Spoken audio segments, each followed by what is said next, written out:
Hi, honey.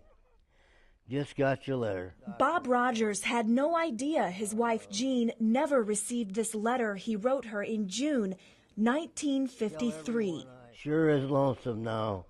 I sure miss you. The two married about 6 months before he shipped off to basic training with the Army's 503rd Airborne Infantry. At 21 years old, he says he wrote her nearly every day. She was a very kind, very considerate person. Taught me a lot. The couple eventually moved to Niles and had 4 daughters. Jean died in 2005 after a long battle with cancer. So imagine Bob's confusion when he got a phone call from the post office. In New Carlisle. I said, I haven't lived there in over 60 years. The New Carlisle postmaster found the letter while she was sorting mail a week ago. She told me it stood out because the envelope was yellow and the postmark on it about 60 years old. After tracking him down, that postmaster hand-delivered the letter to Bob in Niles. I could have kissed her, but she shook my hand and said, I'm just elated that I could deliver it. Bob says the letter would mean even more if Jean was still here, but he's grateful for an unexpected connection with the love of his life, even if it's 60 years late. There's hardly a night goes by that I don't wake up and think she's with me. We were very happy together. We had a good life.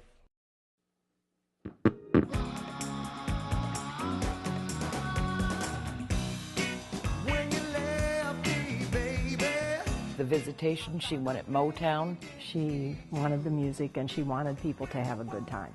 2 sisters and a friend of Becky Smith's share their fond memories of their send-off for her. In the time that Becky battled lung cancer, a battle that she lost in March, she planned every detail of her exit from this earth, from the music to the burial, a green burial in keeping with her Baha'i faith.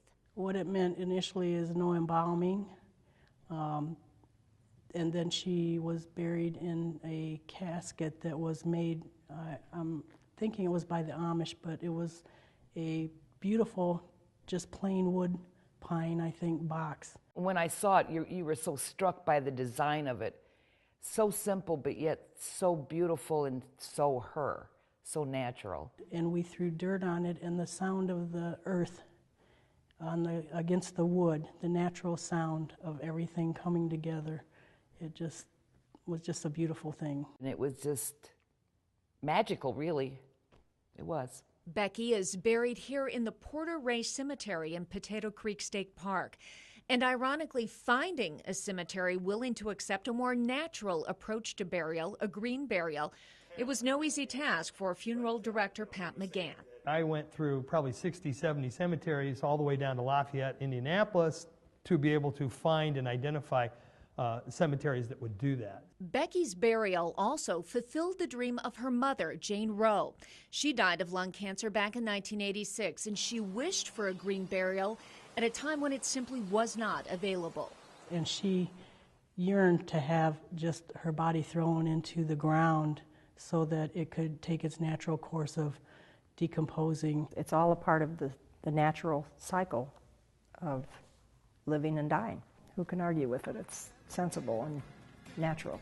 As natural as honoring Becky with Motown and memories, the soundtrack to an organic send-off.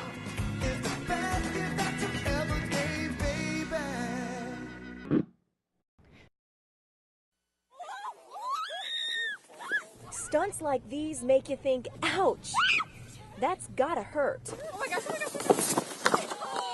But these kids who got a day out of the classroom and on the hill in Plymouth Centennial Park didn't complain a bit. Neither did their teachers. I've been waiting for snow. I think snow days are always good. Yeah, I think I was more eager for the snow than my students were yesterday. These high school teachers decided to cross-country ski even though they weren't sure if their car could make it to the trail. I spent some time in the ditch already this morning trying to get someplace, so if I'm stuck 2 times in one day, okay, fine. We're going to ski first, have a good time, and then we'll cross this bridge when we get to it. But not everyone got a thrill out of nearly a foot of snow just a few weeks before spring. It sucks. Joe Morrow's brother was nice enough to dig her out after city trucks literally plowed her in. It's really wet, really compact. It's really heavy. And, yeah, it's hard. Hopefully the last gasp for winter. At least I hope. And these giggly high school girls know they'll probably be back in class tomorrow. But for now, they have a message for the man who calls the shots and let them enjoy a rare snow day in March. We love Dan. Woo! Thank you, Mr. Tyree, for the cancellation. Dan Tyree. Yeah. That's your superintendent? Yeah. Oh, so you love Dan. We do. Yeah. Okay. We love Dan.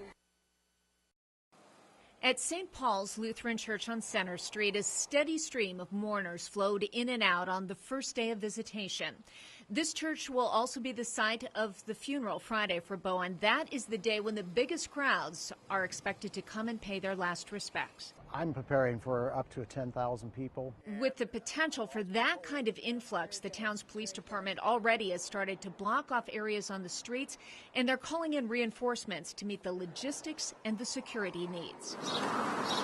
Meantime, throughout the town, everyone is sprucing up and saying thanks. The town is now flying flags up and down the city streets along the funeral procession route. That route is expected to be lined on Friday with community members, including Bremen School students. It certainly has been a history lesson for our students this week. At one of Bremen's newest coffee shops, the owner provided a donation of food for the Bowens at the church where visitation is going on. And as for that influx of people on Friday, here's the plan. We've prepared for extra help and made sure that we have everything that we normally have on hand, just extra amounts.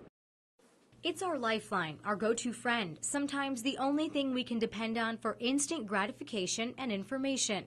You may not want to admit it, but we all have a relationship with our cell phone. I use it all day. Sophomore Reggie Kime is a student at Indiana University, South Bend. This phone is attached to him. It's kind of like a leech, he says, in the best possible way. I'd say it's a good dependency. But sometimes too much of a good thing can almost turn into an addiction. Usually I'm texting throughout the day, Facebook, Twitter, and there's always a new app coming out. So for 24 hours, we took away Reggie's phone. Take good care of it. No texting, no instant satisfaction, no head buried in a phone all day long. It's a 24-hour cell phone detox. I would love to give up my phone for a day. Do you think you could do it? Perhaps. Professor Alec Hosterman at IUSB says he could survive without it. We all could. But the question, how serious will the withdrawal be? Here's how he sees Reggie's withdrawal playing out. He'll probably reach for his phone even though it's not there. He might subconsciously think it's ringing or vibrating in his pocket. His attention span will suffer. I bet you that their ability to concentrate on things will diminish because it's worrisome that there's something they're missing on the cell phone. Now, this isn't a bad thing. It's just something we've become used to over the years. Times have changed and we're adapting. But take away our smartphones and you may see a different side to someone. We are very dependent on our phone, and being away from it made me think a lot more about myself and what I need to do. Then a full 24 hours later, we meet again to return his phone. I would bet my salary the very first thing that he does is he turns the cell phone on and looks to see if he has messages.